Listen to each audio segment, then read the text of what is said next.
Hello everyone! Ayan, for today's lesson, dito tayo sa sequence, okay? Ayan, so itong sequence na to, usually lumalabas to sa LET, sa Civil Service, NAPOLCOM, or even sa College Entrance Exam tests. Ayan, so try natin ano yung mga different types of sequences. Ayan, may mga formulas to actually, pero I will not discuss na the formulas. I'll just discuss the yung ways kung paano natin to gagawin, okay? Ayan, so ang una-una nating sequence for today's lesson, ayan, our first sequence is arithmetic sequence. Ayan, itong arithmetic sequence, madali lang to kasi check lang natin yung difference, okay, ng first to second and to the third term, okay? Ayan, so eto siya, anong difference dito kay 3? Ayan, so magkano lang yung inad natin, okay, or difference. Yung second minus the first, that is 5, di ba? Oh, so we added 5 for that. Okay, and then this one, plus 5 also. Kaya naging 13. Tapos eto naman, plus 5 ulit. Tapos eto naman, plus 5. Ayan. So eto, ang next term natin, plus 5 tayo, which is 28, di ba? And then plus 5 ulit tayo. So that is 33. And then plus 5 ulit tayo, di ba?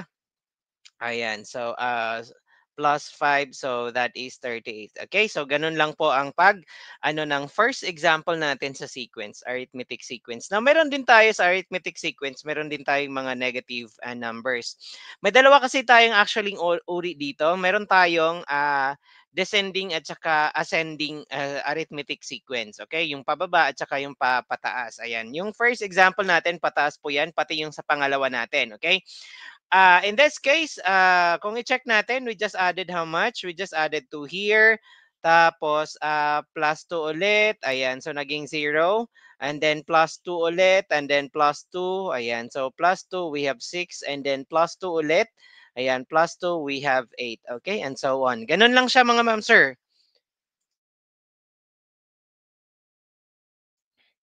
Ayan, so sa pangatlong type naman natin kung makita nyo, it's descending, 'di ba? Pababa siya. Okay, so in this case, we have minus 3, 'di ba po? Ayan, so minus 3 lang tayo, minus 3 and minus 3. Okay, ayan. So in this case, minus 3 tayo. This gives us negative 5. So minus 3 ulit, this gives us negative 8. And minus 3 ulit, negative 11 naman. Okay, and so on. Okay, ayan. So in this fourth naman, sample, kung makita nyo, we just added how much? Ayan, so plus 7 tayo. Tapos eto naman, plus 7. Plus 7 po, plus 7. Ayan, oh, plus 7 tayo dito. So ang next term natin dyan would be 36. Tapos plus 7 ulit tayo. That's 43, 'di ba po? Ayan, oh, 'di ba, 'di ba? Yes. Okay, ayan, sige. So, ganun lang po yung pag-ano natin sa arithmetic sequence. Okay? Ayan. So, common yan sa mga questions sa mga exam na iti-take natin. Hindi lang sa LET, hindi sa civil service, hindi lang sa NAPOLCOM, pati sa college entrance exam. Okay? Ayan, sa pangalawa nating type ng ng sequence, itong geometric sequence mga ma'am. So, itong geometric sequence, kung kanina may plus or minus tayo, dito naman may times at divide naman tayo ang gagamitin natin dito, ha?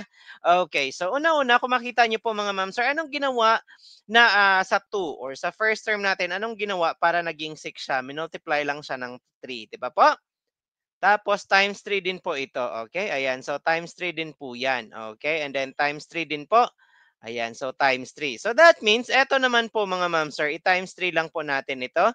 So this is 6 and 48, 486, and so that's times 3. Yun yung next term natin. Okay? Ayan. Sige. Yan ang geometric sequence times or divide lang tayo. Dito naman, ayan. Paano yan, teacher? Paano yan? Kasi negative, ba't nag-negative yung pangalawa? Tapos pangatlo, positive ulit. Okay? Ayan. Ito, ang multiplier natin dito mga ma'am. So, anong ginawa ba sa 5 naging negative 10? Anong minultiply dyan? O, 'di ba? May times 2 tayo pero negative. O, 'di ba?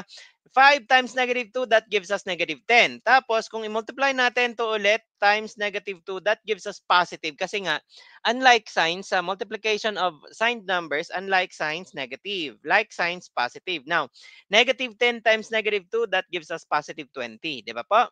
And then, eto naman, multiply natin ng negative 2. Ayan, negative 2. So, that means 20 positive times negative 2, that gives us negative 40. Okay? Kasi unlike signs sila. Si 20 is positive and negative 2 yung isa. Okay? Ayan, multiply din po natin ulit ng negative 2. Ayan. Tapos ang sunod natin, that gives us na 80 positive. Tapos multiply natin ng negative 2 times negative 2 ulit. This gives us negative 160.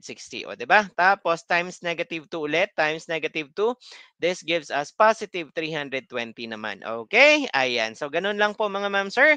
Ayan. Sige po, next tayo. Next naman tayo, medyo adjust ko lang para makita natin yung ano. Ayan, so dito naman po mga ma'am sir, kung makita nyo, 1 tapos naging 1 half, tapos naging 1/4. Ang multiplier natin dito is fraction, times 1 half lang po yan. O check natin ha, 1 times, multiply natin ng 1 half, this gives us, understood my 1 dyan, numerator, numerator, denominator, denominator, multiply natin yan. 1 times 1 is 1, 1 times 2 is 2. O diba, 1 half ang kasunod, tapos multiply natin ulit ng 1 half ito. Okay, ayan. So, multiply natin 1 half times 1 half yung multiplier natin. Numerator, numerator, denominator, denominator. 1 times 1 is 1, 2 times 2, that is 4. So, that's why naging 1/4 siya. Okay, ayan. Times 1 half lang yan. Ayan, so times 1 half ulit. Ayan. Tapos eto, times 1 half po tayo, times 1 half. Anong kasunod natin diyan? So magiging 1 over 16 times 1 half. Okay? Numerator, numerator, denominator, denominator sa mag-multiply ng fractions, di ba? 1 times 1 is 1, 16 times 2, that is 32, di ba? So ang kasunod niyan is 1 all over 32. Okay? Ayan. So ganun lang po mga ma'am sir. May mga multiplier tayong negative, multiplier natin fractions, may multiply tayong whole number of course. Okay? Ayan. So, dito naman tayo mga ma'am sir. Ayan. Kung nakita nyo, minultiply lang natin si 4 ng positive 2, di ba? Multiply din natin to ng positive 2, multiply natin ng positive 2, multiply natin ng positive 2, multiply natin ng positive 2, that gives us 128 naman. Okay? So, multiply ulit natin ng positive 2, that gives us 256. O, di ba po? And so on. Yung pang-last nating ano, pang-last naman natin na oh, yeah. Pareho kanina mayroon tayong ano, 'di ba? Anong ginawa sa 3 to 9? That we multiplied it with 3 pero negative nga lang, oh, 'di ba? Ayan, 3 times negative 3, that gives us negative 9, tapos negative 9 times negative 3, that gives us positive 27 kasi pareho silang negative, 'di ba? Negative 9 times negative 3. Multiply naman natin to ng negative 3. Okay, so that gives us negative 81. Tapos multiply natin ng negative 3. This is 243 naman kasi pareho silang positive. Di ba po? Ayan. Tapos, multiply naman natin to ng negative 3. Of course, ang sagot natin dyan is negative. Okay? Ayan. So, this is 9 and this is 729 or 729. Negative. Okay? Ayan yung kasunod. Tapos, ang kasunod, multiply ulit natin ng negative 3. Okay? Ayan. Ganun lang po. Tandaan na, si arithmetic sequence, plus or minus tayo. And sa ano naman, sa geometric sequence, multiply or divide tayo. Okay? Ayan. Dito naman tayo kay Fibonacci. Ayan. Eto mga ma'am sir, lagi lang siya nag-start sa 0 at saka 1. Lagi po yan. Okay? So, paano natin kunin yung mga sunod? Eto po, i-add lang natin yan mga ma'am sir. 0 plus 1, that gives us 1. O, di ba? Di ba? Ayan. Tapos, ang kasunod naman, paano natin kunin yung 2 na yan? So, eto naman po ang i-add natin. Plus lang po natin yan. Okay? So, that gives us 2. Di ba po? Tapos ang kasunod naman, etong dalawa naman ang i-plus natin. So plus po yan, so that gives us 3. Okay? Tapos eto naman, i-plus natin yan, that gives us 5. Di ba po? Nakuha nyo? Tapos 3 plus 5 naman, ang kasunod niyan, that is 8. Okay? Ayan. So 5 plus 8 naman, that gives us 13 po ang kasunod. O, di ba? Tapos eto naman, i-add natin yan, that gives us 21. Okay? Ayan. So nakuha po. Ganun lang ang Fibonacci sequence po, okay? Ayan. So, lagi lang siya nag-start sa 0 at saka 1. Kaya 'pag ituloy-tuloy natin 'yan mga ma'am, sir, ganun pa rin po. Isang ano lang 'yan, isang klase lang. Okay. Ayan, ganun lang si Fibonacci. Wala po siya ibang ano, nag-start po 'yan siya sa 0. Ayan, sige, move tayo. Dito naman sa harmonic sequence. Ang harmonic sequence, mga ma'am, sir, usually, ano lang siya, reciprocal. Pag sinabi siyang reciprocal, baliktad or flinip lang natin. Reciprocal ng arithmetic sequence, okay? Halimbawa, yung arithmetic sequence natin, magiging 1, 2, 3, and 4. So, ang difference, 1, di ba? Plus 1, plus 1, plus 1 lang tayo. This is arithmetic. Ang harmonic naman natin is 1/1. Reciprocal lang. Okay? And then 1/2, and then 1/3, and then 1/4, and so on. Okay? So ganun lang po ang harmonic sequence. Or this one is simplified into 1, then 1/2, then 1/3, then 1/4. Now, lagi siyang mag-start sa 1 yung harmonic sequence natin. Kaya ganyan. Okay? Ayan. Sige. So, oh, yeah. Ito na yung sample natin, okay? Halimbawa naman, pag ang arithmetic sequence natin, that is 2, 4, 6, 8, 10, and so on. So this one, ang harmonic sequence is 1/2, 1/4, 1/6, 1/8, and 1/10. Ganun lang po. Ayan. So that's harmonic sequence. Okay? Ayan. So dito naman tayo kay perfect square. Sana all perfect. Sa perfect square, mga ma'am, sir, eto lang siya yung ginagawa. Pag sinabing perfect square, wala po siyang ibang ina-add. Lagi lang siyang ganito po. Lagi din po siyang nag-start sa 1 then followed by 4 kasi this is 1 squared is 1, 2 squared, 3 squared, 4 squared, 5 squared, and then tawag na 'to, 6 squared, and then 7 squared, 8 squared, 9 squared ang mga kasunod niya. So this is 36. Ang mga kasunod na terms, 49, 64, and 81, and so on. Okay, so ganun lang po ang perfect square sequence. Okay, perfect square sequence. Yung iba naman po, mga ma'am, sir, ang questions nila, mag-start po yan ng ano, 9, tapos ang kasunod 16, tapos 25. So ganun pa rin po. This is 3 squared, 4 squared, 5 squared, kasi perfect square nga siya. Okay, so ang kasunod niyan is 6 squared, tapos 7 squared. So ang kasunod niyan is 36 and 49, and so on. Okay, ayan. So ganun lang po ang perfect square. Minsan yung ang questions hindi siya mag-start sa 1, hindi siya mag-start sa 4, pwede ding hindi siya mag-start sa 9. So check lang po natin ha. Ganun lang po yung mga sequence, mga questions niya.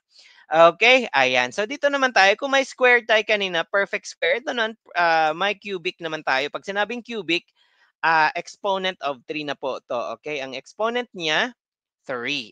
Okay, ayan. So this is 1 cube, 2 cube, ayan. And then 3 cube, ay cube pala. And then 4 cube, and then 5 cube. Okay, ayan. So ang kasunod, 6 cube, and then 7 cube. Okay, so ganun lang po.